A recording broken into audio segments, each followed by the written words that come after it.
خلطة شاي الكرك علمتني إياها صديقتي يعطيها العافية.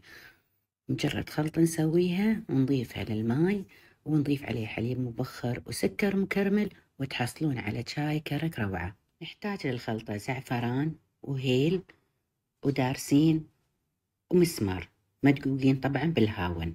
نخلطهم كلهم مع بعض ونحطهم بقرشة ونضيف عليه تقريبا كوبين من أي نوع شاي انتو تفضلونه. نحركه ونخليه وقت اللي نبي نستخدمه نضيف ملعقتين منه على نص لتر ماي حار، نخليه يغلي 5 دقايق، بعدين نضيف عليه حليب مبخر يطبخ دقيقة ويكون خالص. السكر المكرمل أنا أخليه في قوالب السيليكون بس يجمد خلاص أطلعه ويعطيني هذا الشكل الجميل مثل القزاز. نضيف حبة حبتين حسب ما تحبون ونضيف عليه شاي الكرك. جربوا طعمه لذيذ جدا وبالعافية. خلطة شاي الكرك علمتني إياها صديقتي يعطيها العافية. مجرد خلطة نسويها ونضيفها للماي ونضيف عليه حليب مبخر وسكر مكرمل وتحصلون على شاي كرك روعة. نحتاج للخلطة زعفران وهيل ودارسين ومسمار مدقوقين طبعا بالهاون.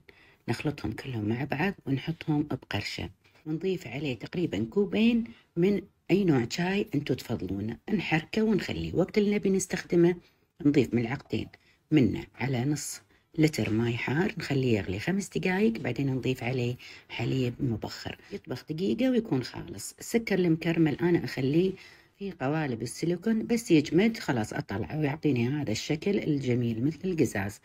نضيف حبة حبتين حسب ما تحبون ونضيف عليه شاي الكرك. جربوا طعمه لذيذ جدا وبالعافية.